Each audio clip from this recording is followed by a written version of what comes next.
I opposed the petition because I was already familiar with Gandhi and who he was. And as a matter of fact, I was driving right along this road behind us, and I saw the statue. I said, "Who is this?" And I looked and I saw it's Gandhi. And I said, people must not know who this man is. And I took some photos, and then I sent an email to all staff here at the University of Ghana, along with about 70 of his most racist quotes. Not a few, but like about 77 of his most racist quotes to everyone on campus. Now, the reaction from most people was we had no idea. We saw the movie. We thought this is a great guy. The movie, which was sponsored by the Indian government as a piece of propaganda, but that's a sidebar. But most people had no idea, much less had they researched and read. Now, the complete works of Mahatma Gandhi, or as we prefer, Mohandas Karamchand Gandhi, is out there. Everything that he has ever written is all together in, I want to say, 99 volumes thereabout. So you can go through letters that he's written, so forth and so on, and things that he's written in Hindi, in Gujarati. And this is really the issue, that there were so many people who thought he was so great because they can't read Hindi. They can't read Gujarati. If Dr. Martin Luther King could read it, or Nelson Mandela could read it, or Kwame Nkrumah could read it, they would have had a vastly different picture. But now, for us as researchers, I'm a research coordinator at the Institute of African Studies, Language, Literature, and Drama. So I've read about Gandhi, and my first time hearing about it, a historian, Dr. John Henrik Clark, he said that Mahatma Gandhi was a fraud and a faker. I heard this back in the early 90s, like 92 thereabout. I said, wow, I wonder where he's coming from with this. So I started reading about it. I started reading about the plight of the untouchables. Dr. B.R. Ambedkar, who wrote the book, What Congress and Gandhi Have Done to the Untouchables. So once you know better, you have to do better. And this is really a blow for black dignity, black self-respect, striking out throughout the world. Many parts of the world hail Mahatma Gandhi. Why Africa should oppose such a figure? Very good. When we think about it, we have to put it in context in terms of who was Gandhi to us as black people. And when you are familiar with the history, you come to find that he was actually a sergeant major in the army fighting against the Zulus, in which thousands and thousands of Zulus were killed. And he was also the one who really instituted what we could call institutional apartheid there in South Africa, because he was the one who clamored to make sure that the Indians could have a different office a different entrance into the post office and to the telegraph office there in Durban, South Africa. That he was someone who was a virulent racist. He agitated to get guns so that they could shoot all of the Kaffir blacks. But because the British didn't regard him as high enough as the British, even though he said that we're all coming from the same Indo-Aryan stock, they didn't give him guns. And we're happy, because otherwise he would have been as bad as Colonel Dwyer, who shot down so many Indians. The only difference between Gandhi and Dwyer is that Gandhi just didn't get the opportunity and didn't get the weapons. So anytime we look at anything, we should see it from our perspective, an African-centered perspective, as we do at African Studies. So as African people, what did he do for or against African people? And we can look at not only his words, but his deeds in fighting in wars against the black people. When he went back to India, he fought against the Dalits, who are the black untouchables of India. So these are the things that many people are not aware of, but as soon as you become aware of it, you have to do something different. You have to change your behavior. Some also may have said that this is an academic community and should have known better. But why do you think University of Ghana would in the first place have such a figure erected on campus? Very good. Now, people did not know better, and people were not consulted in general. So this was something that was done by the higher-ups. We won't say any names, but we know who they are. And they decided to just place a statue, because I'm sure that they were under the same impression of most of the world, where if you go to a Martin Luther King memorial, you'll see Gandhi there. If you go to Senegal, you'll see Gandhi. They put these statues, South Africa, they put these statues all over, and it literally depends on ignorance for anyone to accept the statue. Now the people in Malawi heard what we did here, and they have a court injunction where they stopped the statue from being there, because for us as black people, we have to have black dignity, we have to have black self-respect. If you say that, oh, my plate is nothing but a rubbish bin, then the whole world will collect rubbish in it. But when you say my plate is a wonderful plate, then people are willing to eat off of it. So when we don't have respect for ourselves, when the rest of the world, you go to Europe and they are throwing bananas at you when you're playing football, when you go to India and they're beating you down, when you're going to the US, the black person does not have a very high level of respect in the world. but it starts from self-respect.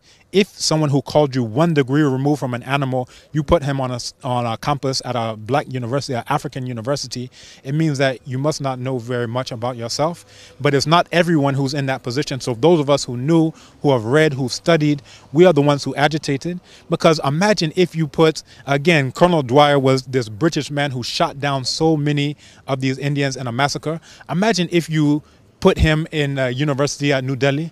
Imagine if you put him at a university. It means that you, all the scholars, you must not know anything about your history. It would be a slap in the face. And that's how many of us took it, as a slap in the face, that some of us know better and we don't just go along with the propaganda, or what some of us call impropaganda. It's improper propaganda about Gandhi. A lot of people also say this might mar the relationship between Ghana and India, especially now that the statue of their former leader has been taken away. Don't you think that would cause some kind of skirmishes between the two countries? You know, actually, I just answered an email from someone in India, Colonel G.B. Singh, probably the world's foremost scholar on Gandhi.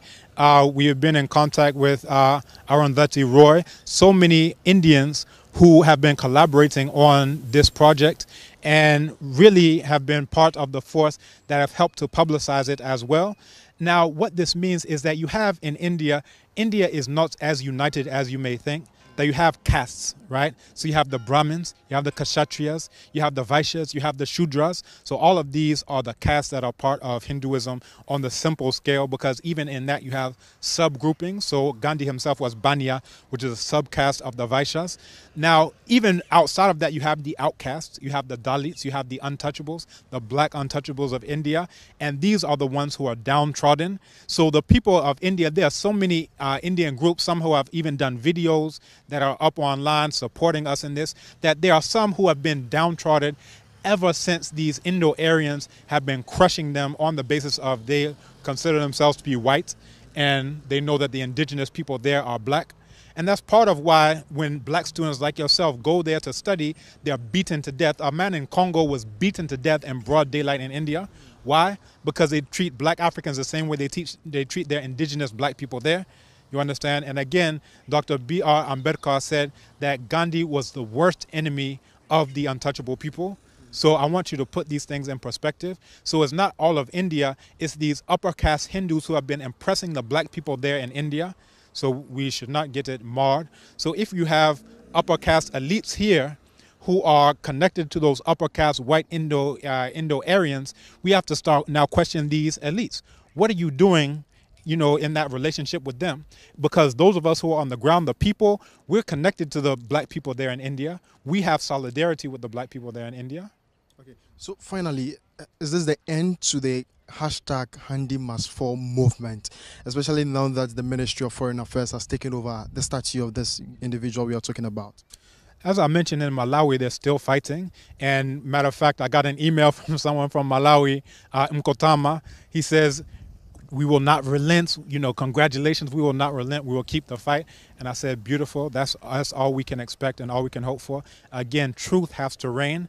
No matter how popular the lie is, even if a lie takes 1,000 years to go on a journey, in a single day, truth will catch up to it. And that's really what the story of Gandhi is all about. And I'm aware that the government of India has a program through soft power where they're trying to put these statues, they've commissioned this as a government to put these statues of Gandhi all around the world. And we can look at it as their proxy war with China for soft power. If you remember the border dispute that just happened last year, that China is very heavy in Africa, because everyone knows, except for Africans, that whosoever controls Africa controls the world. All of the coltan for your phone to work, the blood diamonds, the uranium that powers France, every single thing that you can imagine, whoever controls Africa controls the world. So we have to now look at this. India is the one who built Flagstaff House, which is now again Jubilee House. They said that they would give $200 million to make a new parliament building. So what they're saying is that we've bought your president and we've bought your parliament. This is what they're trying to tell us. And then I saw Nanado, who was standing there with a check for $1 million to renovate right after this Gandhi situation came in. So we have to now question this. Are we just going to be pawns in a proxy war with China and India? Because everyone is coming here. The U.S. is coming here with a military base. the British, Francophonie, we're hearing all these things. Everyone is rushing to Africa, but many of our youth are rushing across the Sahara Desert to the Mediterranean. What do all these people see that we do not see? What type of education are we getting here if all of our students, our young people, have an unemployed graduate association and can't understand that we have to come together as black people, regardless of location, for black issues of black dignity and black self-respect?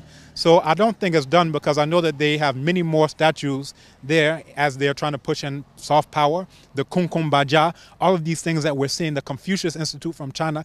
Everyone is trying to get a foothold here in Africa. So I don't think it's done.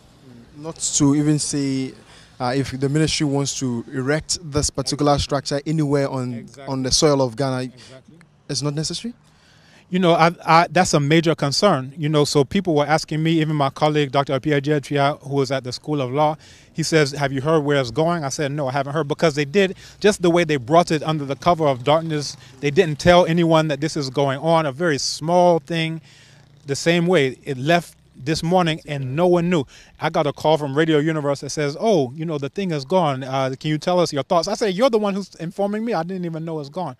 So these are the things, if it comes up, this is why I would say a luta continua, because we don't know where Gandhi will rear his ugly head next. Okay. He will go all over as part of the soft power face of India.